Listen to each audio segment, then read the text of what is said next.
किसी भी साइज में अफगानी पैंट बहुत ही आसानी से बना सकते हैं। तो ये वीडियो आपके लिए बहुत ही यूजफुल रहेगा। तो चलिए वीडियो शुरू करते हैं। इसे बनाने के लिए मैंने 2 मीटर फैब्रिक लिया है। तो जो पैंट बनाने का मैं आपको तरीका बताऊंगी वो एकदम प्रॉपर बताऊंगी, सही बताऊंगी। कुछ लोग जो इसका तरीका बताते हैं गलत बताते हैं, और जब भी आप बनाते हैं तो जो पैंट आप अफगानी पैंट बनाते हैं वो सही नहीं बैठती। तो ये वीडियो अगर आपने पूरा देख लिया तो आप किसी भी साइज में अफगानी पैंट बहुत ही आसानी से बना सकते हैं। तो सबसे पहले हम फ्रंट पार्ट के जो पार्ट होता है उसकी कटिंग करते हैं। तो जो हमारे फ्रंट पार्ट में जो हम थाई रखेंगे वो मैं रखूंगी 41 साइज में, 13.5 से 14.5 इंच। अगर आप थाई रखते हैं तो एकदम सही आती है, ना टाइट होती है और ना ही ज्यादा लूज रहती है। और जितनी भी आपको पैंट की लंबाई रखनी है उसमें से आप 2 इंच करके ऊपर की तरफ निशान लगा के सीधा कर लेंगे। और जितना इसका हिप्स आप किसी भी साइज में बनाओ, जितना भी हिप साइज होता है उसे हम 4 से डिवाइड करेंगे, और जितना भी आएगा उसमें हम 1.5 से 1.25 इंच प्लस करके लेंगे। आपको ये बात ध्यान रखनी है। कुछ लोग बताते हैं कि जो फ्रंट पार्ट है उसे हमें एकदम फिक्स कटिंग करना है। अगर आप ऐसा करते हैं तो आपकी पैंट टाइट हो जाएगी, वो आएगी ही नहीं अगर आप इस तरह से बनाएंगे। तो जब भी आप पैंट की कटिंग करें तो हमेशा 1.5 इंच एक्स्ट्रा ही लें नाप से। अब 10.5 इंच पे यहाँ पे क्रोचेरिए के लिए मार्क कर लें। आप 38 से 42 साइज तक 10.5 से 11 इंच क्रोचेरिया रखें, जो एकदम सही आता है।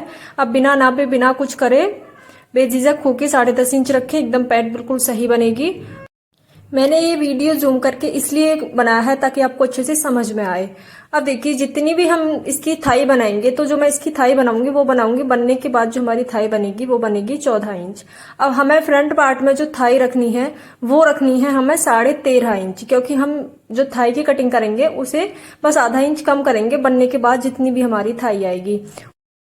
अब देखिए जो भी हमने क्रोचेरिए की लेंथ वाली लाइन लगाई थी वहां से हमें 2 इंच आगे की तरफ निशान लगा के यहाँ पे गोलाई लगाएंगे। अब देखिए यहाँ से हमारा 2 इंच आगे हो गया, और जो हमारी थाई है वो भी हमारा एकदम परफेक्ट आई है 13.5 इंच, जो बनने के बाद 14 इंच आएगी।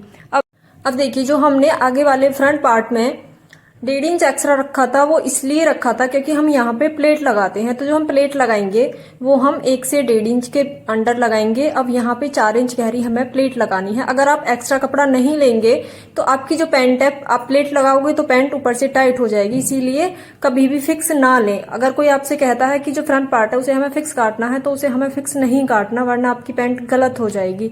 अब देखिए जितना हमने ऊपर की तरफ निशान लगाया था यहाँ पे 11.5 इंच पे, अब 11.5 इंच पे ही हमें नीचे की तरफ निशान लगाना है। अब यहाँ पे बनाएंगे हम अफगानी पैंट। तो अफगानी पैंट के लिए जो हमारी बॉटम है वो हम थोड़ी बड़ी रखेंगे क्योंकि हम यहाँ पे प्लेट्स लगाएंगे। अब इसका भी हमें सेंटर पे निशान लगाना है जैसे हमने ऊपर प्लेट के लिए लगाया था। अब सेंटर पे निशान लगाने के बाद जितनी भी इसकी चौड़ाई है तो उसमें से जो इसके नीचे की बॉटम है वो मैं फ्रंट पार्ट में 10 इंच रखूंगी क्योंकि हमें इसमें प्लेट लगानी है। तो जो हमने सेंटर में निशान लगाया था दोनों साइड हमें 5-5 इंच पे निशान लगा लेना है। तो इस तरह से हमें निशान लगाने के बाद अब इसकी जो ऊपर से हम क्रोचेरिए से नीचे की तरफ हम जो गोलाई लगाएंगे, जो इसकी फिटिंग की जो ये लाइन आती है उसे हम इस स्केल से लगाएंगे। अगर आपके पास ये स्केल है तो आप परफेक्ट पैंट बना सकते हैं। अगर आपके पास ये स्केल नहीं है तो जो पैंट की शेप है वो इतनी अच्छी नहीं आती, बन तो जाती है लेकिन उस तरह से नहीं आती जैसे पैंट होती है। अब इधर की साइड से भी हमें इस तरह से मार्क कर लेना है। ये तो हमारे फ्रंट पार्ट की मार्किंग हुई है। अब हम करेंगे बैक पार्ट की। तो फ्रेंड्स अगर आपको वीडियो थोड़ा भी पसंद आए तो एक लाइक जरूर करना। बैक पार्ट के लिए भी हमें कपड़े को इस तरह से फोल्ड करना है। तो देखिए कपड़ा थोड़ा डार्क है तो इसलिए समझ में नहीं आ रहा, तो हमें कपड़े को फोल्ड करना है। और जो हमारा फ्रंट पार्ट था उससे हमें बैक पार्ट के लिए 2 से 2.5 इंच कपड़े को ज्यादा लंबाई करके रखना है। अब हमें फ्रंट पार्ट को अच्छे से बिछाना है। जो हमारा बैक पार्ट है अब यहाँ से हम 3 इंच आगे की तरफ मार्क कर लेंगे। तो हमें ऊपर भी 3 इंच पे मार्क करना है और नीचे की साइड भी 3 इंच पे मार्क करना है। अब देखिए 3 इंच पे हमने इसलिए करा, 1 इंच हमारा सिलाई में चला जाएगा और आधा इंच हमें सिलाई के बाद मिलेगा। तो जो हमारी पैंट बनेगी वो एकदम फिक्स बनेगी क्योंकि आधा इंच हमें बैक पार्ट के लिए चाहिए और आधा इंच हमें फ्रंट पार्ट के लिए चाहिए। तो इसलिए हमें इसे 3 इंच एक्स्ट्रा लेते हुए इस तरह से मार्किंग कर लेनी है। आगे की तरफ जो हम क्रोचेरिए की यहाँ पे मार्किंग करेंगे बैक पार्ट में, अब 2 इंच पे करें जैसे हमने फ्रंट पार्ट पे करी थी 2 इंच पे, और क्रॉचेरी की मार्किंग कर लेंगे इस तरह से। तो फ्रेंड्स यहाँ से अगर आपने पैंट को काटना सीख लिया तो आप कभी भी गलती नहीं कर सकते पैंट बनाने में।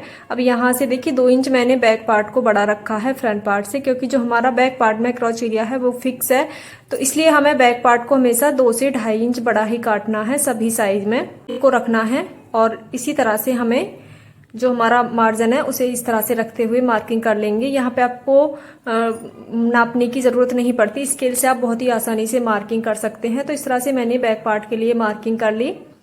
और जो हम अपनी जो हमारी ये वाली साइड होती है इधर